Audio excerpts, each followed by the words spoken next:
Malankara Catholic ടിവിയുടെ ഹൃദയപൂർവ്വം പരിപാടിയിലേക്ക് ഏവർക്കും ഹാർദവമായ സ്വാഗതം.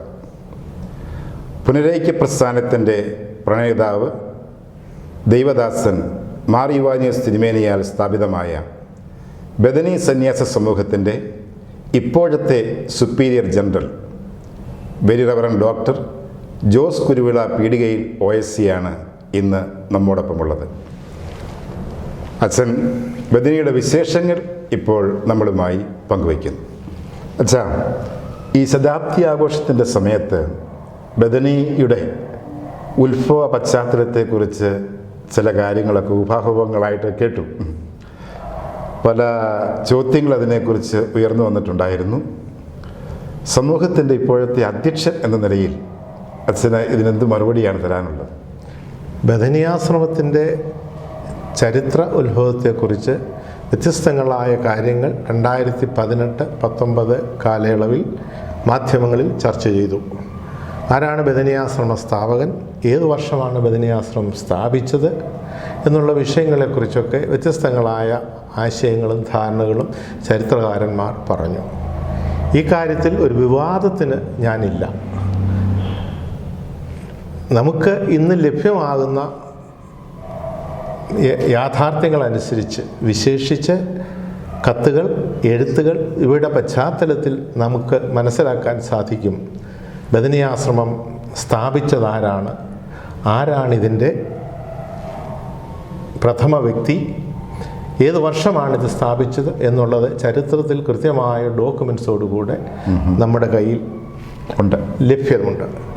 ഇതിനകത്തൊരു പ്രത്യേകത പറയാനുള്ളത്, 1917 ഒക്ടോബർ 25 ഇവാനിയോസ് തിരുമേനി ആദ്യമായി മുണ്ടംമല സന്ദർശിക്കുന്നത്. സന്ദർശിച്ചതിന് ശേഷം 1917 നവംബർ മാസം പെരുന്നാട്ടിൽ താമസിച്ചിരുന്ന ഇക്കോച്ചൻ എന്ന് പറയുന്ന വ്യക്തിക്ക് എഴുതുന്ന ഒരു എഴുത്തുണ്ട്. എന്താണ് ബഥനിയാശ്രമം അവിടെ സ്ഥാപിക്കാൻ ഉദ്ദേശിക്കുന്നത് എന്ന് ഇവാനിയോസ് തിരുമേനി സ്വന്തം കൈപ്പടയിൽ എഴുതിയ എഴുത്ത് നമ്മുടെ കയ്യിൽ ലഭ്യമാണ്. 1917 മുതൽ അവിടുത്തെ കാര്യങ്ങൾ ക്രമീകരിക്കാൻ വേണ്ടി അലക്സിയോസ് ഷമ്മാശനെ പട്ടം കൊടുത്ത് ഒരു അധ്യാപകനോടുകൂടെ പെരുന്നാട്ടിലേക്ക് ഇവാനിയോസ് തിരുമേനി അയച്ചു എന്നുള്ളതാണ് അതിൻ്റെ യാഥാർത്ഥ്യം. ആ സമയത്ത് അലക്സിയോസ് തിരുമേനിയും ഇവാനിയോസ് തിരുമേനിയും, അന്ന് അലക്സിയോസ് ഷമ്മാശൻ, PT ഗീവർഗീസ്, സെറാംപൂർ യൂണിവേഴ്സിറ്റിയിൽ ഒന്നിച്ച് താമസിച്ചവരാണ്. ബഥനിയുടെ ശൈശവ ആശ്രമം തുടങ്ങിയത് പെരുന്നാട്ടിലല്ല, പിന്നെയോ സെറാംപൂർ കോളേജിലാണ്. ആ ഒരു ഗ്രൂപ്പിൽ നിന്നാണ് ഇങ്ങനൊരാശയം വരികയും ഇവാനിയോസ് തിരുമേനി ഈ ആശയത്തിൻ്റെ രൂപീകരണത്തിന് വേണ്ടി തന്നെ സമർപ്പിക്കുകയും ഇതിൻ്റെ പ്രാവർത്തികമായ കാര്യങ്ങൾ ചെയ്യാൻ വേണ്ടി അലക്സിയോസ് ഷമ്മാശനെ പെരുന്നാട്ടിലേക്ക് അയക്കുകയും ചെയ്തു, പട്ടം കൊടുത്ത്. ഇതാണ് ഇതിൻ്റെ ചരിത്ര യാഥാർത്ഥ്യം. ഇതിനെ സാക്ഷീകരിക്കുന്ന 2 കാര്യങ്ങളൂടെ പറയാൻ ഞാൻ താല്പര്യപ്പെടുന്നു. ഓക്കെ.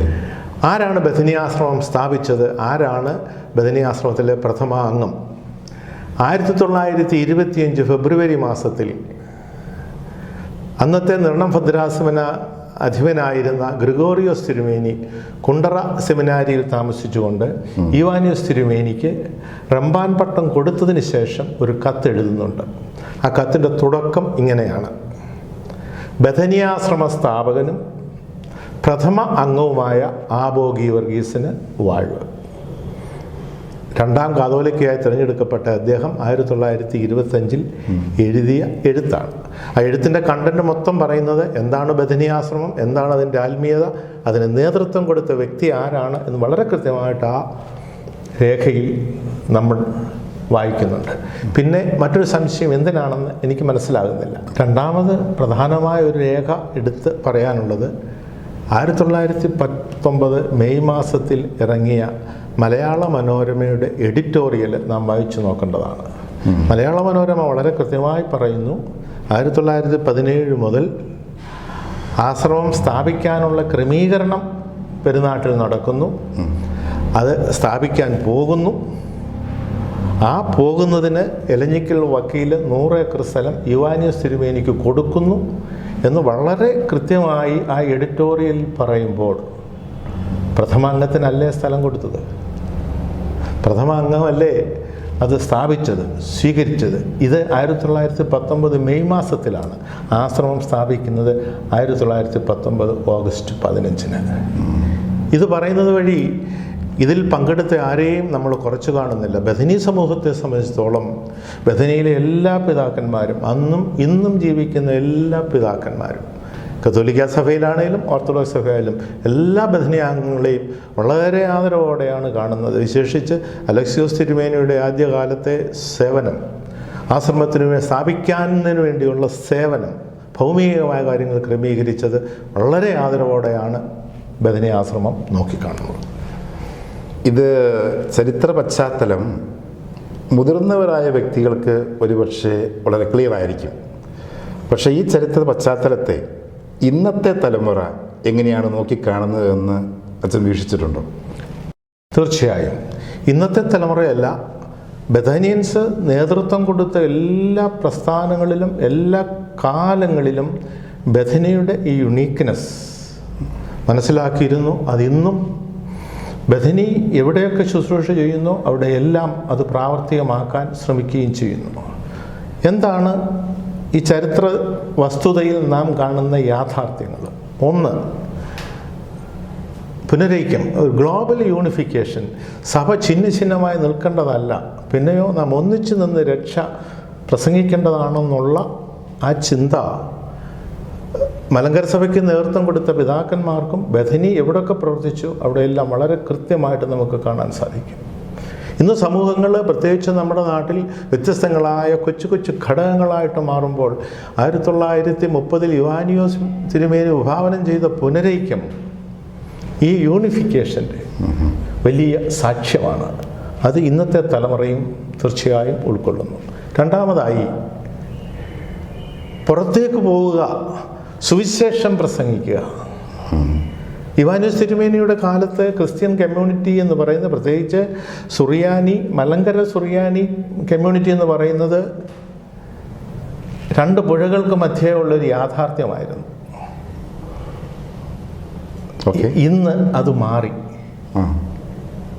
ഇന്നത് ഇന്ത്യ മുഴുവൻ, ലോകം മുഴുവൻ വിസ്തൃതമാക്കാൻ നമുക്ക് സാധിച്ചു ഈ 90 വർഷത്തിനിടയ്ക്ക്.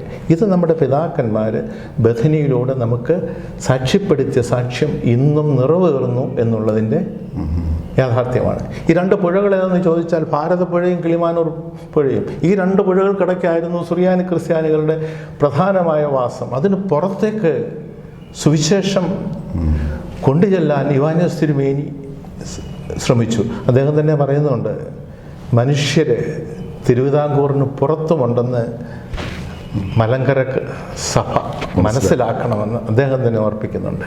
മൂന്നാമതായിട്ട്, യുവാനിയോസ് തിരുമേനിയുടെ ദർശനം, എൻകൾച്ചറേഷൻ.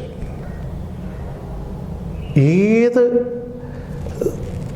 ഗ്രൂപ്പിനെയും ഉൾക്കൊള്ളാൻ ഉള്ള അദ്ദേഹത്തിൻ്റെ വലിയ മനസ്സ്. അദ്ദേഹം ഒരു സമയത്ത് പറഞ്ഞു, എനിക്ക് പഞ്ചാബിൽ പോയി മിഷൻ പ്രവർത്തനം ചെയ്യണം.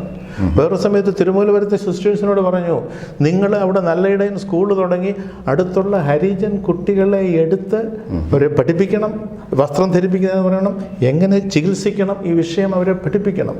ആ വലിയ വീക്ഷണം ഇന്നും ബഥനി സമൂഹത്തിലെ നവവൈദികർ മിഷനിലൂടെ ചെയ്യുന്നുണ്ടെന്നുള്ള യാഥാർത്ഥ്യം. നാലാമതായി, ഇന്ത്യനൈസേഷൻ. ഒരു സുറിയാനി പാരമ്പര്യത്തിൽ നമുക്ക് ചിന്തിക്കാൻ പോലും പറ്റാത്ത ഒന്നാണ് കാവ്യവസ്ത്രം. നമ്മുടെ പേര്, ആശ്രമം, മഠം, അല്ലേ, നാം ഉപയോഗിക്കുന്ന ഇന്ത്യനൈസേഷൻ, വെജിറ്റബിൾ ഭക്ഷണം, ഇതൊക്കെ ഇന്നും അതിൻ്റെ തനിമയിൽ നിലനിർത്താൻ ബഥനി ആശ്രമം ആഗ്രഹിക്കുന്നുണ്ട്. അഞ്ചാമതായി പറഞ്ഞാൽ, മാർ യുവാനിയോസ് തിരുമേനിയാണ് ആദ്യമായിട്ട് അന്ത്യോക്യൻ ലിറ്റർജി മലയാളത്തിൽ പ്രിൻ്റ് ചെയ്ത് ഒരു മലയാളത്തിൽ വിശുദ്ധ കുർബാന അർപ്പിച്ചത്. നമ്മുടെ വെളിവ് നിറഞ്ഞെന്ന് പാട്ടുപോലും മലയാളത്തിലാക്കിയാൻ പരിശ്രമിച്ചത് മാർ യുവാനിയോസ് തിരുമേനിയാണ്. അതായത് സാധാരണക്കാരൻ അവന് മനസ്സിലാകുന്ന ഭാഷ, അവൻ്റെ അമ്മിഞ്ഞാപ്പാലിനോടൊപ്പം അവൻ പഠിച്ചു വന്ന ഭാഷയിൽ അവൻ്റെ ഈശ്വരനെ വിളിക്കണമെന്നുള്ള അദ്ദേഹത്തിൻ്റെ ചിന്ത. നമ്മൾ ഓർക്കണം, വത്തിക്കാൻ കൗൺസിലിന് 40 വർഷം മുൻപേ നടന്ന് അദ്ദേഹം ചിന്തിച്ചതാണ്. ഈ ഒരു ഇൻകൾച്ചർ എവിടെ ചെല്ലുന്നോ അവിടെ സുവിശേഷം പ്രസംഗിക്കാനുള്ള സന്മനസ്. ഇന്ന് എത്യോപ്യയിൽ നമ്മുടെ വൈദ്യുതി ശുശ്രൂഷ ചെയ്യുമ്പോൾ അവരുടെ ഭാഷയിൽ, അവരുടെ ലിറ്റർജിയിൽ അവരോട് ചേർന്ന് ശുശ്രൂഷ ചെയ്യുന്നു. അവിടെ ഒരു ഇന്ത്യനൈസേഷൻ്റെ കാര്യമില്ല. ഏത് സാഹചര്യങ്ങളിൽ വിതയ്ക്കപ്പെടുന്നോ അവിടെ വീണ് വളരാനുള്ള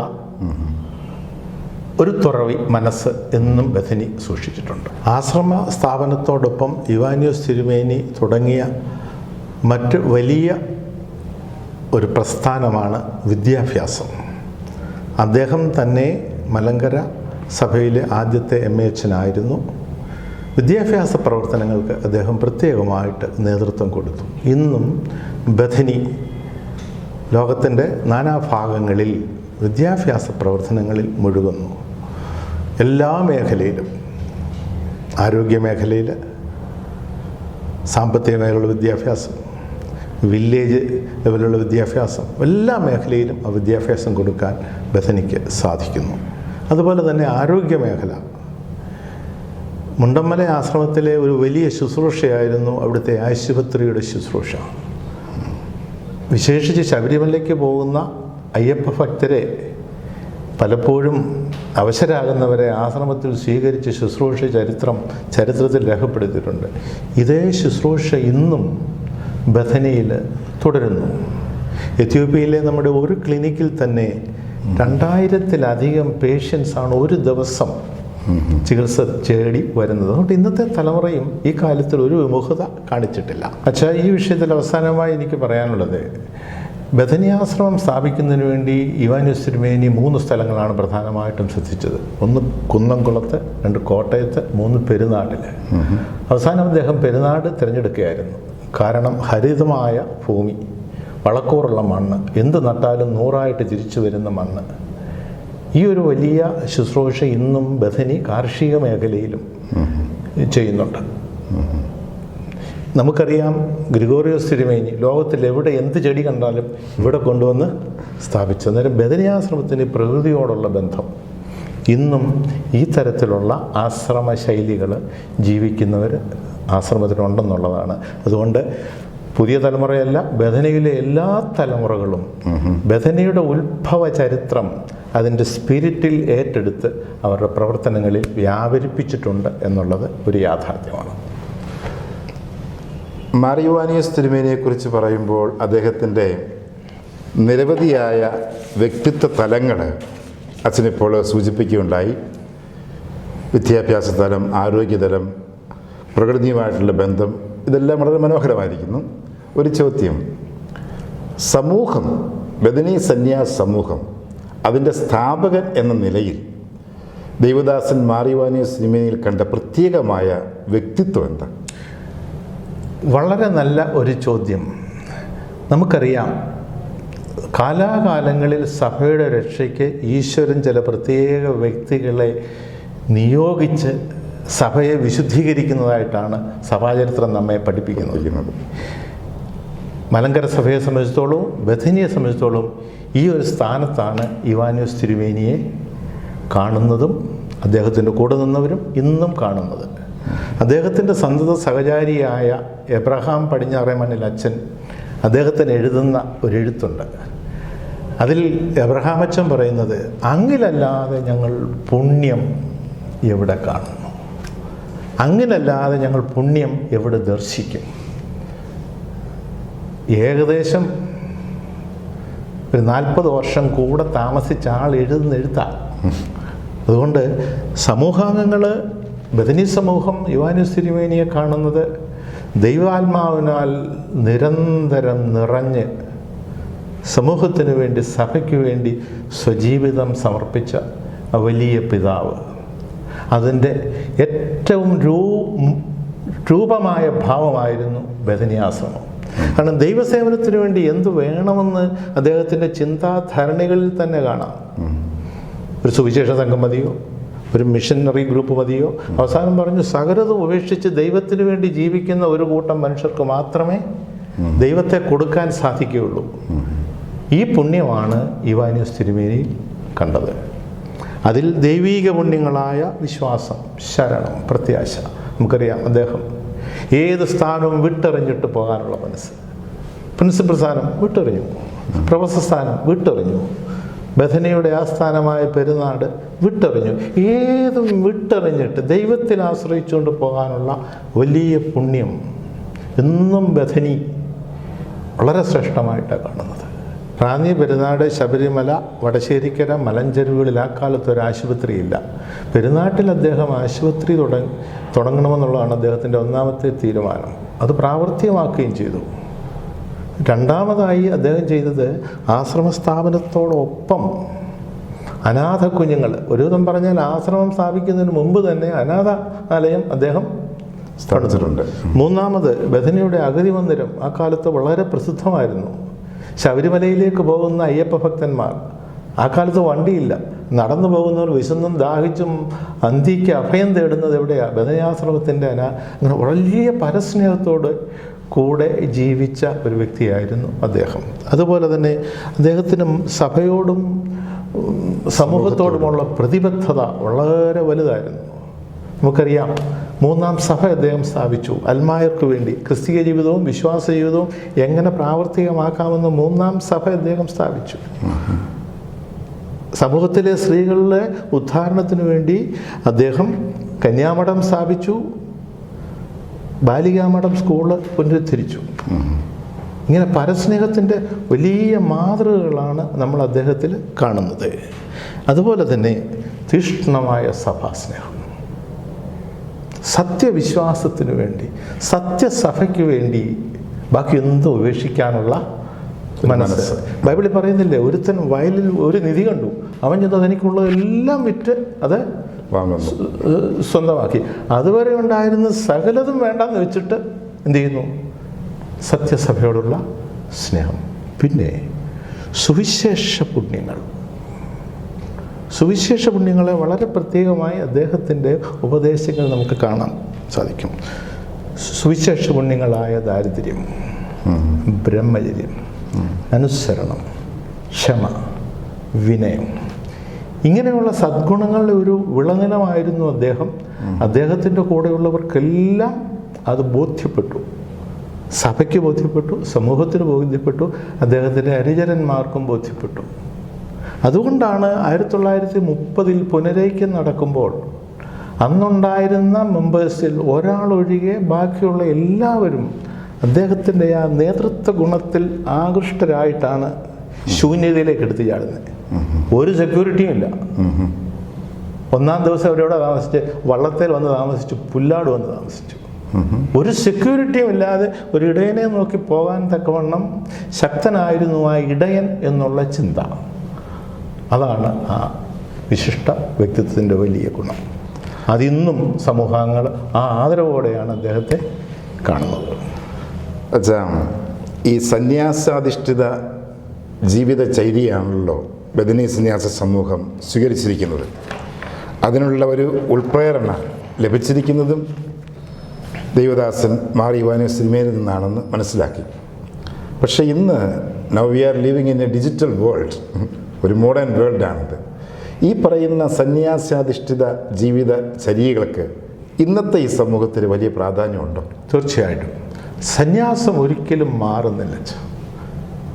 ലോകത്തിലെ ഏറ്റവും വലിയ സന്യാസി എന്ന് പറയുന്ന കർത്താവായ യേശു മിശിഹായ.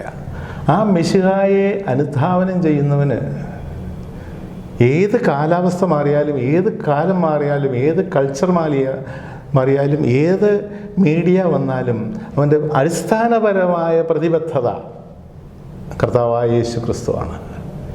ഇനി അവൻ്റെ ഒരു ബാധ്യതയോടെയാണിത്. കാരണം ഇന്നത്തെ മനുഷ്യനോ ചെറുപ്പക്കാർക്കോ മനസ്സിലാകുന്ന ഭാഷയിൽ ഈ കർത്താവിനെ സാക്ഷ്യം നൽകുക എന്നുള്ളത് ഒരു ബാധ്യതയുടെ അവിടെയുണ്ട്. ഇതിൽ നമുക്ക് മനസ്സിലാക്കാവുന്ന ഒരു കാര്യമുണ്ട്. നമുക്കൊക്കെ ചക്കപ്പഴം ഇഷ്ടമാണ്, പക്ഷേ ചക്ക അരക്കുണ്ടല്ലേ. നമ്മൾ എന്താ ചെയ്യേണ്ടത്? ഈ ചക്കയരക്ക് കയ്യെ പറ്റാതെ എന്തെടുക്കണം? ചക്കച്ചുള എടുക്കാനുള്ള മാർഗമാണ്. ചക്കച്ചുളയുടെ രുചി പോകുന്നില്ല, പക്ഷേ ഈ അരക്കെങ്ങനെ കയ്യെ പറ്റാതെ നമുക്കൊക്കെ തേൻ ഇഷ്ടമല്ലേ? ഈ തേന് എടുക്കാൻ ഈച്ചയുടെ കുത്തു മേടിക്കാതെ എങ്ങനെ തേൻ എടുക്കണമെന്ന് ഇരിക്കണം. തേന് വ്യത്യാസം വരുന്നില്ല, ചക്കപ്പഴത്തിന് വ്യത്യാസം വരുന്നില്ല, സാഹചര്യങ്ങൾക്ക് വ്യത്യാസം വരുന്നുള്ളൂ. അതുകൊണ്ട് പണ്ടത്തേക്കാളധികം ഭൗമിക ലോകത്ത് മേവുന്ന ജനസമൂഹത്തിന് സന്യാസം എന്നും ഒരു മാർഗദീപമാണ്. അതുകൊണ്ട് അതിൻ്റെ സാഹചര്യങ്ങളോ സാധ്യതകളോ ഒരിക്കൽ പോലും ഇല്ലാതാകുന്നില്ല. നമുക്ക് ചരിത്രത്തിലേക്ക് അല്പം കൂടി തിരിച്ചു വരാം. ലോക ചരിത്രത്തിൽ നവോത്ഥാനത്തിന് വഴിതെളിച്ച അനേകം മഹാത്മാക്കളുണ്ട്, പ്രത്യേകിച്ച് സാമൂഹിക പരിഷ്കർത്താക്കളുണ്ട്. ദൈവദാസൻ മാർ ഇവാനിയോസ് തിരുമേനിയെ ഇന്ന് ഈ ലോകത്തിൽ നവോത്ഥാനത്തിന് തുടക്കം കുറിച്ച വ്യക്തികളിൽ ഒരാളായിട്ട് സങ്കല്പിക്കാൻ പറ്റുമോ? തീർച്ചയായിട്ടും. അദ്ദേഹത്തിൻ്റെ പ്രവർത്തനങ്ങൾ സന്യാസ സമൂഹ സ്ഥാപകൻ എന്നുള്ള നിലയിലും ആർച്ച് ബിഷപ്പ് എന്നുള്ള നിലയിലും വലിയ ചേഞ്ചുകളാണ് സമൂഹത്തിൽ കൊണ്ടുവന്നത്. നവോത്ഥാനം എന്ന് പറയുന്നത് അന്നത്തെ മലങ്കര സഭയ്ക്ക് ഒരു വിജാതീയ മിഷനെക്കുറിച്ച് ചിന്തിക്കാൻ പറ്റുകയില്ല. പക്ഷേ അദ്ദേഹം എന്താ ചെയ്തത്? തിരുവനന്തപുരത്ത് താമസമാക്കിയതോടുകൂടി 40, 50, 60കളിൽ തിരുവനന്തപുരത്ത് ചുറ്റുമുള്ള സ്ഥലങ്ങളിൽ മിഷൻ പ്രവർത്തനം നടത്തി. സോക്കോൾഡ് സുറിയാനി ക്രിസ്ത്യാനികൾ, ഞാൻ അങ്ങനെ വിശ്വസിക്കുന്ന കൂട്ടത്തിൽ, എല്ലാ മനുഷ്യരും തുല്യരാണെന്ന് വിശ്വസിക്കുന്ന കൂട്ടത്തിലാണ്. ഇന്ന് നമ്മുടെ സഭയിൽ ഏകദേശം 100,000-ഓളം വിശ്വാസികൾ ആ കമ്മ്യൂണിറ്റിയിൽപ്പെട്ടവരാണ്. വളരെ ബഹുമാനത്തോടെ നാം അവരെ കാണണം. അതുപോലെ തന്നെ ഹരിജൻ മേഖലകളിൽ നമുക്കറിയാം, നമ്മുടെ നെടുമങ്ങാട് മിഷനിലൊക്കെ എത്രയോ ഹരിജൻ ഇടവുകൾ തന്നെയാണുള്ളത്. ഇത് നവോത്ഥാനമല്ലേ? വിദ്യാഭ്യാസ സ്ഥാപനം. അദ്ദേഹത്തിൻ്റെ കാലത്ത് തന്നെ 75 പ്രൈമറി സ്കൂളുകളും 15 ഹൈസ്കൂളുകളും 2 കോളേജുകളും സ്ഥാപിച്ചു. അത്രയും വലിയൊരു വിദ്യാഭ്യാസ ശുശ്രൂഷ കേരളത്തിൽ ആര് ചെയ്തു? അതുകൊണ്ട് നവോത്ഥാനത്തിൻ്റെ കാര്യത്തിൽ ആത്മീയ മേഖലയിലാണെങ്കിലും വിദ്യാഭ്യാസ മേഖലയിലാണെങ്കിലും ഭൗമിക മേഖലയിലാണെങ്കിലും അദ്ദേഹം എന്നും ഒരു നവോത്ഥാന നായകനാണ്. അദ്ദേഹം തന്ന ദർശനങ്ങൾ വളരെ വലുതാണ്. മാർ ഇവാനിയോസ് കോളേജ് തുടങ്ങുന്നത് സംബന്ധിച്ച് അദ്ദേഹം അന്നത്തെ വൈസ് ചാൻസലർ എഴുതുന്ന ഒരു എഴുത്തുണ്ട്. അതിൽ വളരെ കൃത്യമായിട്ട് പറയുന്നത്, ഞാൻ എന്തിനാണ് കോളേജ് തുടങ്ങുന്നത്? ഞാൻ കോളേജ് തുടങ്ങുന്നത് കുറേ പേർക്ക് കാശ് സമ്പാദിക്കാനല്ല, നമ്മുടെ സമൂഹത്തിൻ്റെ ഉന്നതിക്ക് വേണ്ടിയാണ് ഞാൻ കോളേജ് തുടങ്ങുന്നത്. അത് ഒരു സബ്ജക്റ്റല്ല, മനുഷ്യ ജീവിത സന്ധാരണത്തിനാവശ്യമായ എല്ലാ വിഷയങ്ങളും എൻ്റെ കോളേജിൽ പഠിപ്പിക്കും. ഈ വലിയ വീക്ഷണം ഒരു നവോത്ഥാന നായകനല്ലാതെ മറ്റാർക്കാണ് ലഭിക്കുന്നത്? അതുകൊണ്ട് ആ കാര്യത്തിൽ ഒരു സന്ദേഹം എന്നുള്ളത് അദ്ദേഹം സ്ഥാപിച്ച സമൂഹാംഗം എന്നുള്ള നിലയിൽ എനിക്ക് ഇല്ല. വലിയ നവോത്ഥാന, കേരള ചരിത്രത്തിൽ വലിയ നവോത്ഥാന നായകനായിരുന്നു ഇവാനിയോസ് തിരുമേനി. സഭാചരിത്രത്തിലെയും അല്ലാതെ പൊതുസമൂഹത്തിൻ്റെ ചരിത്രത്തിലും അദ്ദേഹം തന്ന സംഭാവനകൾ വളരെ വലുതാണ്. അച്ഛനീ പറഞ്ഞു വന്നപ്പോൾ പലരിൽ നിന്നും ഞാൻ കേട്ടിട്ടുള്ള ഒരു അഭിപ്രായമാണ്, സഭ ഒരു സ്ഥാപനം നടത്തുമ്പോൾ ചിലപ്പോഴെങ്കിലും പക്ഷപാതപരമായിട്ടാണ് പെരുമാറുന്നത് എന്ന്. ബട്ട് ഇൻ റിയാലിറ്റി അച്ഛൻ പറഞ്ഞതനുസരിച്ച് ഞാൻ മനസ്സിലാക്കുന്നു, irrespective of caste and creed. Mar Ivanios college for example, ഇത് അവിടെ പഠിച്ചിറങ്ങിയിരിക്കുന്നത് കൂടുതലും ക്രിസ്ത്യാനികളാണോ, മീൻസ് ക്രൈസ്തവരാണോ അതോ അക്രൈസ്തവരാണോ? കോളേജ് സ്ഥാപനാർത്ഥം അദ്ദേഹം വൈസ് ചാൻസലർ എഴുതുന്ന എഴുത്തിൽ പറയുന്നുണ്ട്, തെക്കൻ തിരുവിതാംകൂറിൽ വിദ്യാഭ്യാസ മേഖലയിൽ, പ്രൈമറി ഹൈസ്കൂൾ വിദ്യാഭ്യാസ മേഖലയിൽ വളരെ ശുശ്രൂഷ ഞാൻ ചെയ്ത വ്യക്തിയാണ്. പക്ഷേ എൻ്റെ സ്കൂളുകളിൽ എൻ്റെ സമുദായത്തിൽപ്പെട്ട 3% അംഗങ്ങളെ പഠിക്കുന്നുള്ളൂ. ബാക്കി 97% ഈ സമൂഹത്തിലെ വ്യക്തികളാണ്. അത് ഞാൻ സ്കൂൾ നടത്തുന്നത് ഒരു സഭയ്ക്ക് വേണ്ടിയല്ല, ഞാൻ സ്കൂൾ നടത്തുന്നത് ഒരു സമൂഹത്തിന് വേണ്ടിയാണ്. ഇനി കത്തോലിക്ക വിശ്വാസം അനുസരിച്ചും യേശുവിൻ്റെ പ്രബോധനമനുസരിച്ചും ഏതെങ്കിലും ഒരു ഗ്രൂപ്പിന് വേണ്ടി മാത്രം സുവിശേഷം പ്രസംഗിക്കാനോ പള്ളിക്കൂടം നടത്താനോ ശുശ്രൂഷ ചെയ്യുവാനോ ഒരു പുരോഹിതന് സാധിക്കുമോ? സാധിക്കത്തില്ല. കർത്താവ് പറഞ്ഞത് എല്ലാ സൃഷ്ടികളോടും സുവിശേഷം പ്രസംഗിക്കുക. വിശ്വസിക്കുന്നവന് ജ്ഞാനസ്നാനം കൊടുക്കുക. അല്ലാത്തവന് നിൻ്റെ പാർട്ടാണ് എന്ന് പറഞ്ഞാൽ ഇവാനിയസ് തിരുമേനിക്ക് വളരെ വലിയ തുറ. അച്ഛൻ ചോദിച്ചതിൻ്റെ കൂട്ട് ഇവാനിയസ് കോളേജിൽ പഠിച്ച് പ്രബുദ്ധരായവരെല്ലാം നമ്മുടെ സമൂഹത്തിലെ ഒരു 5% അംഗങ്ങൾ പോലും കാണുകയില്ല. പക്ഷേ അവരൊക്കെ അന്നും ഇന്നും എന്നും സഭയെ സ്നേഹിക്കും. നമ്മൾ കൊടുത്ത ആ ഫോർമേഷനെ സ്നേഹിക്കുന്നവരാണ്. അതുകൊണ്ട് അദ്ദേഹം ഒരിക്കലും മലങ്കര കത്തോലിക്ക സഭയ്ക്ക് വേണ്ടി മാത്രം പള്ളിക്കൂടം ഉണ്ടാക്കിയിട്ടില്ല. ബഥനി സന്യാസ സമൂഹം 100 വർഷം പിന്നിട്ടിരിക്കുകയാണ്. ചരിത്രത്തിൻ്റെ താളുകളിൽ ബഥനി സ്ഥാനം പിടിച്ചു കഴിഞ്ഞു. അനേകമായ നല്ല കാര്യങ്ങൾ ഈ സന്യാസ സമൂഹത്തിലൂടെ സംഭവിച്ചിട്ടുണ്ട്. ഇതിൽ നിശ്ചയമായും ദൈവത്തിൻ്റെ ഒരു പ്രത്യേകമായ ഇടപെടൽ ഉണ്ടാകും. ഈ ഇടപെടലിനെ അച്ഛൻ എങ്ങനെയാണ് നോക്കിക്കാണുന്നത്? ബഹുമാനപ്പെട്ട സുനിലച്ച, വളരെ ചരിത്രപരമായ ഒരു ചോദ്യം. എങ്ങനെ ബഥനി സമൂഹം ഇതിനെ മനസ്സിലാക്കുന്നു? നമുക്കറിയാം, ബഥനി ആശ്രമത്തിൻ്റെ സ്ഥാപനം, ഉത്ഭവം തന്നെ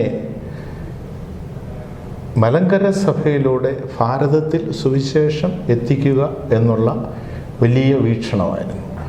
അതിനുവേണ്ടിയാണ് ബഥനി സ്ഥാപിക്കപ്പെട്ടത്. മലങ്കര സഭയുടെ നവീകരണത്തിലൂടെ ഭാരതം മുഴുവൻ സുവിശേഷം പ്രസംഗിക്കുക. ദൈവകൃപയാൽ, ദൈവത്തിൻ്റെ നടത്തിപ്പിനാൽ ഭാരതത്തിലല്ല, ഭാരതത്തിന് പുറത്തും പോയി സുവിശേഷം പ്രസംഗിക്കുവാൻ ബഥനിയെ ദൈവം വളർത്തി എന്നുള്ളതാണ് കൃതജ്ഞതയോടെ ബഥനി സമൂഹം അനുസ്മരിക്കുന്നത്. ഈ 100 വർഷത്തെ എടുത്താൽ 10 ദശകങ്ങളായിട്ട് നമുക്ക് കാണാൻ സാധിക്കും. 1-ാം ദശകത്തിൽ സമൂഹത്തിൻ്റെ സ്ഥാപനം, അതിൻ്റെ ബാലാരിഷ്ടതകൾ, അതിൻ്റെ വളർച്ച, തീർച്ചയായും 1-ാം ദശകത്തിൽ. 2-ാം ദശകത്തിൽ നമ്മൾ ബഥനി സമൂഹത്തെ കാണുന്നത് കത്തോലിക്കാ സഭയോടുള്ള പുനരൈക്യത്തിൻ്റെ പശ്ചാത്തലത്തിലാണ്. ഈ കൊച്ചു സമൂഹത്തിൽ നിന്ന് ഈ 2-ാം ദശകത്തിൽ കത്തോലിക്കാ സഭയിൽ ഒരു ഹയറാർക്കി സ്ഥാപിക്കത്തക്കവണ്ണം ബഥനിക്ക് നേതൃത്വം കൊടുക്കാൻ സാധിച്ചു. അത് വലിയൊരു വളർച്ചയല്ലേ, ദൈവത്തിൻ്റെ വലിയ നടത്തിപ്പല്ലേ. മുണ്ടമ്മല വിട്ടിറങ്ങിയ ബഥനി സന്യാസികൾക്ക് കൈമുതലായിട്ടൊന്നുമില്ല. പക്ഷെ ദൈവത്തിൻ്റെ നടത്തിപ്പ്. വെണ്ണിക്കുളത്ത് വന്ന് താമസിച്ചു, മിഷൻ തുടങ്ങി, അത് കഴിഞ്ഞ് തിരുവനന്തപുരം ആശ്രമം സ്ഥാപിച്ചു, തിരുവല്ല ആശ്രമം സ്ഥാപിച്ചു, തിരുവനന്തപുരത്ത് ഭയങ്കര ഹയറാർക്കി സ്ഥാപിച്ചു. സന്യസ്തർ തിരുവനന്തപുരത്തും തിരുവല്ലായുമായിട്ട് താമസിച്ചു. ആ പ്രദേശങ്ങളിലെല്ലാം ട്രഡീഷണൽ പള്ളികൾ അവർ ജോലി ചെയ്യാൻ തുടങ്ങി. അതിൻ്റെ കൂടെ തന്നെ മിഷനും. അതുകൊണ്ട് 2-ാം ദശകത്തിൽ മലങ്കര കത്തോലിക്കാ സഭയുടെ സ്ഥാപനവും അതിനുവേണ്ടിയുള്ള സമർപ്പണവുമായിരുന്നു ബഥനി ആശ്രമത്തിൽ. 3-ാം ദശകമായ 40 മുതൽ 50 വരെയുള്ള കാലഘട്ടത്തിൽ ബഥനിയെ കാണുന്നത് മിഷനില്ല. ഇന്ന് തിരുവനന്തപുരം, നെടുമങ്ങാട്, ബാലരാമപുരം, മാർത്താണ്ഡം പ്രദേശങ്ങളിൽ കാണുന്ന ബഥനിയുടെ മിഷനുകൾ അല്ലെങ്കിൽ രൂപതയുടെ വളർച്ച മുഴുവൻ ആ കാലത്തെ ബഥനി ആശ്രമസ്ഥർ സ്ഥാപിച്ച കൊച്ചു കൊച്ചു മിഷൻ്റെ പശ്ചാത്തലത്തിലാണ്. ഇതിനെ നമ്മൾ മനസ്സിലാക്കണം. ദൈവം നമ്മളെ പുറത്തേക്ക് കൊണ്ടുപോയി. പൗലോസ് പറയുന്നില്ലേ, നമുക്കും കോട്ടയ്ക്ക് പുറത്തു പോയി അവന് കൊണ്ട് മരിക്കാം. ഇവാനിയസ് കോളേജിൻ്റെ പ്രിൻസിപ്പളായിരുന്ന ഗ്രിഗോറിയസ് തിരുമേനി സൈക്കിൾ ചവിട്ടിയാണ് എല്ലാ ഞായറാഴ്ചയും നെടുമങ്ങാട് പോയി മിഷൻ നടത്തിയിരുന്നത്. വലിപ്പ ചെറുപ്പങ്ങളോ ഉദ്യോഗമോ അല്ല, ഈ തീഷ്ണത. അതാണ് 3-ാമത്തെ ദശകത്തിൽ. ഇത് തന്നെയല്ല, ആശ്രമത്തിൻ്റെ വളർച്ച പോലും ഈ കാലയളവിൽ മുഴുവൻ ഉപേക്ഷിച്ച് സഭയുടെ വളർച്ചയ്ക്ക് വേണ്ടി സമൂഹാംഗങ്ങൾ ചെലവഴിച്ചു എന്നുള്ളതാണ്. ബഹുമാനപ്പെട്ട എബ്രഹാം അച്ഛൻ ഇവാനിയസ് തിരുമേനിക്ക് എഴുതുന്നു, ആശ്രമത്തിൽ വന്നിട്ടുള്ള കുഞ്ഞുങ്ങളെ സംരക്ഷിക്കാനോ പരിശീലനം കൊടുക്കാനോ സാധിക്കുന്നില്ല. വന്ന പലരും ആശ്രമത്തിൽ നിന്ന് പിരിഞ്ഞുപോയി. കാരണം സന്യാസികൾ ദൈവാത്മ പ്രേരിതരായി ഈ മിഷൻ സ്ഥാപനത്തിൽ വ്യഗ്രതയില്ല. 50 മുതൽ 60 വരെ കാണുന്ന 4-ാം ദശകത്തിൽ സമൂഹത്തിന് രൂഢമൂലമായ ഒരു ഭാവമുണ്ടാവുകയാണ്. സമൂഹത്തിൻ്റെ സ്ഥിതി മനസ്സിലാക്കി റോമിൽ നിന്ന് ഫാദർ ലൊംബാഡിയെ, മോൺസിഞ്ഞോർ ലൊംബാഡിയെ സമൂഹത്തിൻ്റെ പ്രത്യേക അധ്യക്ഷനായി നിയമിക്കുകയും അദ്ദേഹം വന്ന് സമൂഹത്തിൻ്റെ രൂപം എന്തായിരിക്കണം, ഭാവം എന്തായിരിക്കണം, ചിട്ട എന്തായിരിക്കണമെന്ന് സമൂഹത്തെ പഠിപ്പിക്കുകയും ഇവിടെ ഒരു ജനറൽ കൗൺസിലിനെ അപ്പോയിൻ്റ് ചെയ്യുകയും ചെയ്തു. അന്നു മുതലാണ് ആശ്രമം ഒരു രൂപീകൃത ഭാവത്തിൽ ഒരു ഓർഗനൈസ്ഡ് സ്ട്രക്ചർ എന്ന് പറയുന്നത് അതിൽ പ്രാവർത്തികമാക്കിയത്. ഇന്ന് 4-ാം ദശകത്തിലെ ഈ വലിയ 5-ാം ദശകത്തിലാണ് വലിയ വളർച്ച ആശ്രമത്തിനുണ്ടായത്. 5-ാം ദശകത്തിൽ മിഷനിലേക്കുള്ള യാത്രയായിരുന്നു, പ്രത്യേകിച്ച് മലബാർ മിഷൻ. ഈ മാസം ബഹുമാനപ്പെട്ട മൈക്കിൾ മഞ്ഞനാംകുഴിയച്ഛൻ്റെ ഓർമ്മയുടെ മാസമാണിത്. 62-ൽ മലബാറിലുള്ള കുടിയേറ്റക്കാർക്ക് വേണ്ടി ജീവിതം സമർപ്പിച്ച് അവിടെ മൈക്കാവ് എന്ന് പറയുന്ന മിഷൻ തുടങ്ങി അത് വളർത്തിയ വ്യക്തിയായിരുന്നു അദ്ദേഹം. 4 വർഷത്തിന് ശേഷം രോഗബാധിതനായി അദ്ദേഹം തിരിച്ചെത്തുകയും മരിക്കുകയും ചെയ്തു. 60 മുതൽ 70 വരെയുള്ള കാലഘട്ടങ്ങളിലാണ് സമൂഹം ബത്തേരിയിലേക്കും തമിഴ്നാട്ടിലേക്കും അതിൻ്റെ മിഷൻ വ്യാപിപ്പിച്ചത്. ഈ കാലയളവിൽ തന്നെയാണ് സമൂഹത്തിൻ്റെ ശുശ്രൂഷ കണ്ട് കത്തോലിക്ക സഭ സമൂഹത്തെ പൊന്തിഫിക്കൽ പദവിയിലേക്ക് 1966 ഉയർത്തിയത്. അത് സമൂഹത്തെ സംബന്ധിച്ചിടത്തോളം വളർച്ചയുടെ വലിയ ഒരു കാലഘട്ടമായിരുന്നു. 6-ാം ദശകം എന്ന് പറയുന്നത് ബത്തേരി രൂപതയുടെ സ്ഥാപനത്തോടു കൂടി സൗത്ത് കാനറ മിഷൻ മുഴുവൻ ഏറ്റെടുക്കാൻ ബഥനി സന്നദ്ധമായി. ഇന്ന് കാണുന്ന പുത്തൂർ രൂപത ഈ വലിയ പ്രവർത്തനത്തിൻ്റെ ഭാഗമാണ്. തിരുവല്ല രൂപതയിൽ നിന്ന് യോഹാനൻ പിതാവ് ഉൾപ്പെടെയുള്ള വൈദികർ അവിടെ ശുശ്രൂഷ ചെയ്തു. അതിൽ നിന്നും ഒരു രൂപതയാക്കത്തക്കവണ്ണം പള്ളികളും സ്ഥാപനങ്ങളും സ്ഥാപിച്ച് ഒരു രൂപതാ പദവിയിലേക്ക് അതിനെ ഉയർത്താൻ ബഥനിയുടെ സേവനം 40 വർഷത്തെ സേവനമാണ് അതിനെ ഒരു രൂപതയാക്കി മാറ്റിയത്. ഈ കാലയളവിൽ തന്നെ ബഥനി മറ്റു മേഖലകളിലേക്ക് അതിൻ്റെ ശുശ്രൂഷകൾ വ്യാപിപ്പിച്ചു. 1 വിദ്യാഭ്യാസ മേഖല, 2 ആശ്രമം തുടങ്ങി അനാഥബാലരെ സംരക്ഷിക്കുന്ന മേഖല, 3 പ്രകൃതി ചികിത്സാ മേഖല. ഈ മേഖലകളിലേക്ക് സമൂഹത്തെ ദൈവത്തിൻ്റെ പരിശുദ്ധാത്മാവ് നടത്തി. 80 മുതൽ 90 വരെ നമ്മൾ വേറൊരു ദശകമാണ് കാണുന്നത്. ഇതിൽ നോർത്ത് ഇന്ത്യയിലേക്ക് കുടിയേറിയ നമ്മുടെ അംഗങ്ങളോടൊത്ത് ബഥനിയാശ്രമം യാത്ര ചെയ്യുക. 80-90 ഇടയ്ക്കാണ് പൂന, ബോംബെയിൽ 3 പേഴ്സണൽ പാരിഷുകൾ ആദ്യമായിട്ട് മലങ്കര സഭയ്ക്ക് ലഭിക്കുന്നത്. 1954 പൂനായിൽ തുടങ്ങിയ ബഥനി ആശ്രമമാണ് ഇന്ന് കാണുന്ന പൂന ഖഡ്കി രൂപതയുടെ അടിസ്ഥാനങ്ങൾ ഉറപ്പിച്ചത്. ഇന്ന് കാണുന്ന ഗുഡ്ഗാവിൻ്റെ പല പ്രദേശങ്ങളും ഈ മുന്നേറ്റത്തിൻ്റെ ഭാഗമാണ്. ചുരുക്കം പറഞ്ഞാൽ മലങ്കര സഭയുടെ വളർച്ച തന്നെ അതിൻ്റെ വലിയ തുറവിയായിരുന്നു 1954 പൂന അത്തനയത്തോട് ചേർന്ന് ബഥനിയാശ്രമം സ്ഥാപിച്ചത്. JDVയോട് ചേർന്ന് ബഥനിയാശ്രമം സ്ഥാപിച്ചത്.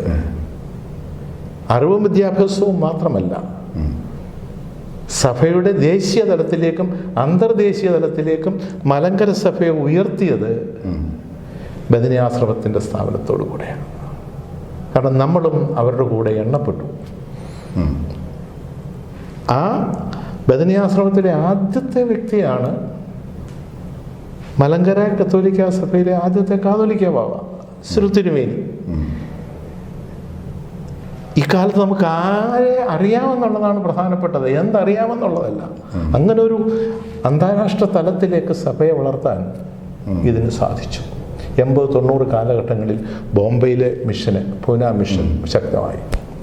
90 മുതൽ 2000 വരെയുള്ള കാലഘട്ടങ്ങളിൽ അമേരിക്ക, യൂറോപ്പ്, മിഡിൽ ഈസ്റ്റ് ഈ 3 കുടിയേറ്റ പ്രദേശങ്ങളിലേക്ക് കുടിയേറിയവരോടൊത്ത് ബഥനിയാശ്രമങ്ങൾ യാത്ര ചെയ്തു. 1965 മുതൽ അമേരിക്കയിലെ ബഥനിയാശ്രമത്തിലെ അംഗങ്ങളുടെ സാന്നിധ്യമുണ്ടായിരുന്നു. ഇന്ന് കാണുന്ന പല പള്ളികളുടെയും ആദ്യത്തെ മിഷൻ കോർഡിനേറ്റേഴ്സ് അല്ലെങ്കിൽ മിഷൻ മനുഷ്യരെ വിളിച്ചു കൂട്ടി തുടങ്ങിയതൊക്കെ ബഥനിയിലെ അച്ഛന്മാരാണ്. തിരുമേനി ഏകദേശം 35 അച്ഛന്മാർ അമേരിക്കൻ മിഷനിൽ തന്നെ ശുശ്രൂഷ ചെയ്തിട്ടുണ്ട്. അതേപോലെ യൂറോപ്പ് മിഷൻ, അതുപോലെ തന്നെ ഗൾഫ് മിഷൻ. പുതിയ നൂറ്റാണ്ട് 21-ാം നൂറ്റാണ്ടിലെ 1-ാം ദശകത്തിൽ ബഥനി വീണ്ടും ഭാരത സുവിശേഷത്തിനപ്പുറത്ത് എത്യോപ്യയിലേക്ക് കുടിയേറി. അത് വലിയ ഒരു കാൽവയ്പായിരുന്നു എത്യോപ്യൻ മിഷൻ എന്ന് പറയുന്നത്. അതാണ് 9-ാം ദശകത്തിൽ സംഭവിച്ചത്. 10-ാം ദശകത്തിൽ വീണ്ടും ഇവാനിയോസ് തിരുമേനിയുടെ സ്വപ്നത്തിലേക്കാണ് ബഥനി മടങ്ങിയത്.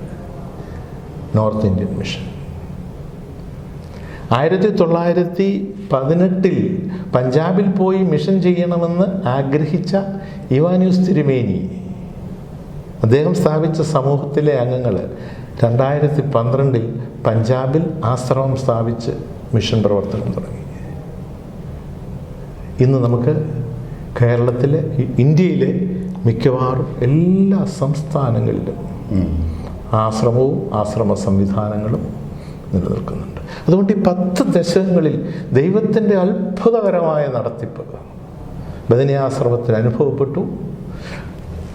ശതാബ്ദി പ്രാർത്ഥനയിലും അത് തന്നെ പറയുന്നത്, ഞങ്ങളിത് നയിച്ചു, വീണ്ടും കൂടുതൽ സമർപ്പണത്തോടെ നിന്റെ ശക്തി ഞങ്ങൾക്ക് തന്ന് കൂടുതൽ മേഖലകളിലേക്ക് നയിക്കണം എന്നാണ് ബഥനി ആശ്രമസ്ഥർ പ്രാർത്ഥിച്ചത് ശതാബ്ദിയിൽ. ബഥനി ആശ്രമത്തിൻ്റെ അല്ലെങ്കിൽ ബഥനി സന്യാസ സമൂഹത്തിൻ്റെ ചരിത്രപരമായ വളർച്ച ഓരോ ദശകങ്ങളിലൂടെ അച്ഛൻ കൃത്യമായിട്ട് വിവരിക്കുകയുണ്ടായി. ഇതിൽ 1948 ഈ സന്യാസ സമൂഹം ഒരു സ്ട്രക്ചറലായിട്ട് രൂപാന്തരപ്പെടുന്നത്. പലപ്പോഴും കേട്ടിട്ടുണ്ട്, സ്ട്രക്ചർ ഇല്ല എങ്കിൽ കുറച്ചുകൂടെ ഭംഗിയായിട്ട് ദൈവവേല ജനത്തിന് സ്വീകാര്യമായ രീതിയിൽ ചെയ്യാം എന്നൊക്കെ. ഈ പറയുന്ന സ്ട്രക്ചറലൈസ്ഡ് ആയില്ലായിരുന്നെങ്കിൽ ഈ സന്യാസ സ്ഥാപനത്തിൻ്റെ ലക്ഷ്യം മുതലുള്ള ആ ഒരു കാഴ്ചപ്പാട് കുറച്ചുകൂടി ഭംഗിയായിട്ട് നടത്താൻ പറ്റുമായിരുന്നു എന്ന് തോന്നുന്നുണ്ടോ? എനിക്ക് അതിനെക്കുറിച്ച് വളരെ വിപരീതമായ അഭിപ്രായമാണുള്ളത്. കാരണം ഇതുപോലെ വ്യക്തിപരമായി മാത്രം സന്യാസ ജീവിതവും സഭാജീവിതവും നയിച്ച ഒരു പാരമ്പര്യമായിരുന്നു മലങ്കരയ്ക്കുണ്ടായത്. മലങ്കര സഭയിൽ ആദ്യമായി സംഘടിതമായ ഒരു സന്യാസ ആശ്രമം സ്ഥാപിച്ചത് ഇവാനിയോസ് തിരുമേനിയാണ്. അത് സംഘടിതമായ ഒരു പ്രവർത്തനമായിരുന്നു, ഒരു കമ്മ്യൂണിറ്റിയുടെ പ്രവർത്തനമാണ്, ഒരു വ്യക്തിയുടെ പ്രവർത്തനമല്ല. ആദ്യത്തെ 10 വർഷം നമ്മൾ വായിച്ചു നോക്കിയ ഗിരിദീപത്തിൽ എത്ര സംഘടനാത്മകമായിട്ടാണ് അവർ പ്രവർത്തിച്ചത്, എന്ത് വലിയ ശുശ്രൂഷയാണ് സഭയ്ക്ക് ചെയ്തത്. പക്ഷേ കത്തോലിക്ക സഭയെ പുനരൈക്യത്തോടുകൂടെ ഇതിന് വ്യതിയാനം വരുത്തേണ്ടി വന്നു. കാരണം സഭയുടെ നിലനിൽപ്പിന് വേണ്ടി സന്യാസ വൈദികർ മാത്രമേ ഉള്ളൂ അന്ന്. അവിടെ ഇവിടെയും ചേർന്ന ചില പട്ടക്കാർ മാത്രമുണ്ട്. ബാക്കി സഭയുടെ നിലനിൽപ്പിന് വേണ്ടി ബഥനി ആശ്രമം വലിയ ത്യാഗം ഏറ്റെടുത്തു. സമൂഹത്തിലൊരു കുഞ്ഞുങ്ങളെ എടുത്ത് ഫോർമേഷൻ കൊടുക്കാൻ പറ്റിയില്ല, സമ്പത്തുകളില്ല, ഒന്നുമില്ല. തന്നെയല്ല, 2 രൂപതകളിൽ ബഥനി ആശ്രമം 2 ഡയസിഷൻ കോൺഗ്രിഗേഷനായിട്ട് പ്രവർത്തിക്കാൻ തുടങ്ങി. തിരുവല്ല ആശ്രമത്തിൻ്റെ പേര് പോലും മാറ്റി ഹോളി റെഡീമേഴ്സ് മോണസ്ട്രി എന്ന് ആക്കി. പക്ഷേ സമൂഹാംഗങ്ങൾക്ക് പരസ്പരം ഉള്ളിനുണ്ടായിരുന്നു, ഞങ്ങൾക്കൊന്ന് ഒന്നിച്ചു ജീവിക്കണം. ബഹുമാനപ്പെട്ട ഏബ്രഹാം അച്ഛൻ ഇവാനിയോസ് തിരുമേനിക്ക് എഴുതുന്നുണ്ട്, ജോഷുവ അച്ഛൻ എഴുതുന്നുണ്ട്, ഞങ്ങൾ വന്നത് ഒരു സമൂഹം സംഘാതമായിട്ട് ജീവിക്കാനാണ്, സംഘാതമായ ഒരു സാക്ഷ്യം നൽകുന്നതിനാണ്. 1930 മുതൽ 48 വരെ ഈ 2 ഡയസിഷൻ കോൺഗ്രിഗേഷനായിട്ട് നിന്നത് 2 മെത്രാന്മാർക്കും ഈ അംഗങ്ങളുടെ വേദന മനസ്സിലാക്കുകയും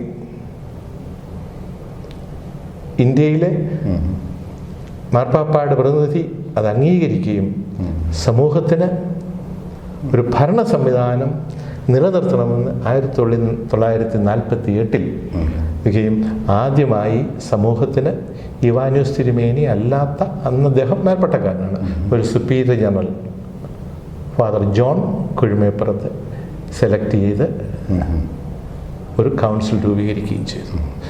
സ്ട്രക്ചർ തീർച്ചയായും ആവശ്യമാണ്. സ്ട്രക്ചർ ഇല്ലായിരുന്നെങ്കിൽ ഇന്ന് ബഥനി ആശ്രമം കാണുകയില്ല. സ്ട്രക്ചർ ആവശ്യമാണ്, പക്ഷേ ആ സ്ട്രക്ചറിനുള്ളിൽ ആത്മാവിനെ നമ്മൾ തറച്ചിടരുത്. ആത്മാവിനെ ലോഞ്ച് ചെയ്യാനുള്ളൊരു പ്ലാറ്റ്ഫോമായിട്ടാണ് സ്ട്രക്ചർ ഉപയോഗിക്കേണ്ടത്. താങ്ക് യു അച്ഛാ. നമുക്ക് അനുവദിച്ചിരിക്കുന്ന സമയം ഏകദേശം തീരാറായി. ഈ എപ്പിസോഡിൽ ഇനി വേറൊരു എപ്പിസോഡ് കൂടി നമുക്കുണ്ട്. അതുകൊണ്ട് ചരിത്രത്തിൻ്റെ കുറിച്ചുള്ള വലിയ ചോദ്യങ്ങളൊന്നും ഇപ്പോൾ ചോദിക്കുന്നില്ല. അവസാനമായിട്ട് ഒരു ചെറിയ ചോദ്യം. ഇപ്പോൾ ഞാൻ ധരിച്ചിരിക്കുന്ന എൻ്റെ ഈ കുപ്പായത്തിൻ്റെ നിറം വെളുപ്പാണ്. അച്ഛൻ ധരിച്ചിരിക്കുന്ന കുപ്പായം കാവിയാണ്. ഈ സ്ട്രക്ചറിലൊക്കെ ആകുമ്പോൾ ഒരു ഡ്രസ് കോഡ് നിർബന്ധമാണല്ലോ. ഇപ്പോൾ മലങ്കര സുറിയാനി കത്തോലിക്ക സഭയിലെ അഭ്യുന്ന പിതാക്കന്മാരും കാവിയാണ് ഇപ്പോൾ ധരിക്കുന്നത്. ഈ കാവി വസ്ത്രം തിരഞ്ഞെടുക്കാനുള്ള കാരണം എന്നാ ഈ സന്യാസ സമൂഹം? മാർ ഇവാനിയോസ് തിരുമേനിയെ സംബന്ധിച്ചിടത്തോളം ഇന്ത്യൻ പശ്ചാത്തലത്തിൽ ഏറ്റവും ബഹുമാനിക്കപ്പെടുന്നത് സന്യസ്തരാണ്. സന്യസ്തരെ പറയുന്ന കാര്യങ്ങൾ, സന്യാസി എപ്പോഴും ലോകത്തോട് മുഴുവൻ വിട പറഞ്ഞ് ദൈവത്തെ മാത്രം നോക്കിയിരിക്കുന്നവനാണ് സന്യാസി. അവൻ്റെ വസ്ത്രം കാവിയാണ്. കാവിയുടെ പ്രത്യേകതയുണ്ട്, ഇത് മണ്ണിൻ്റെ നിറമാണ്. മാത്രമല്ല കറുപ്പും ചുമപ്പും വെള്ളയും കൂടെ ചേർന്നൊരു കോമ്പിനേഷനിലാണ് കാവി. സന്യാസിക്ക് ജാതിയില്ല, ഏത് വർഗത്തോടും ചേരാൻ സന്യാസിക്ക് പറ്റും. അവൻ കറുപ്പിനെയും ചുവപ്പിനെയും വെള്ളയും ഒരുപോലെ കാണുന്നവനാണ് സന്യാസി. അതുകൊണ്ട് ഭാരതീയ പശ്ചാത്തലത്തിലെ ഒരാത്മീയ നിറം എന്ന് പറയുന്നത് കാവ്യാണ്. ഈ പശ്ചാത്തലത്തിലാണ് ഇവാനിയോസ് തിരുമേനി ബദനിയാശ്രമം സ്ഥാപിച്ചപ്പോൾ ആശ്രമസ്ഥർക്ക് കാവി വസ്ത്രമായിരിക്കണം എന്ന് നിശ്ചയിച്ചത്. അതൊരു ഇന്ത്യനൈസേഷൻ്റെ ഭാഗമാണ്. ക്രിസ്തീയ സുവിശേഷം ഈ മണ്ണിൽ ജീവിക്കുന്ന സന്യാസി ഈ മണ്ണിൻ്റെ നിറമുള്ളവനായിരിക്കണം. ഇതാണ് ആശ്രമ അംഗങ്ങൾ കാവി ധരിക്കുന്നതിൻ്റെ അർത്ഥം. അച്ഛാ, നമുക്ക് അനുവദിച്ചിരിക്കുന്ന ഈ എപ്പിസോഡിൻ്റെ സമയം കഴിഞ്ഞിരിക്കുകയാണ്. അടുത്തയാഴ്ച നമുക്ക് വീണ്ടും കാണാം. ഇത്രയും സമയം ഹൃദയപൂർവ്വം പരിപാടിക്ക് തന്നതിന് ഒത്തിരി നന്ദി. മലങ്കര കാതലിക് ടിവിയോടും ബഹുമാനപ്പെട്ട സുനിലച്ചനോടും പ്രത്യേകമായ നന്ദി ബദനിയാശ്രമത്തിൻ്റെ പേരിൽ അറിയിക്കുന്നു. നമുക്ക് വീണ്ടും കാണാം. ഹൃദയപൂർവ്വം പരിപാടിയിലെ ബദനി സന്യാസ സമൂഹത്തെക്കുറിച്ചുള്ള 1ാമത്തെ എപ്പിസോഡ് ഇവിടെ പൂർണ്ണമാവുകയാണ്. കൂടുതൽ വിശേഷങ്ങളുമായി ബഹുമാനപ്പെട്ട അച്ഛനോടൊപ്പം അടുത്ത വ്യാഴാഴ്ച നമുക്ക് വീണ്ടും കാണാം. എല്ലാവർക്കും ക്രിസ്മസിൻ്റെ മംഗളങ്ങൾ ആശംസിക്കുന്നു. നന്ദി.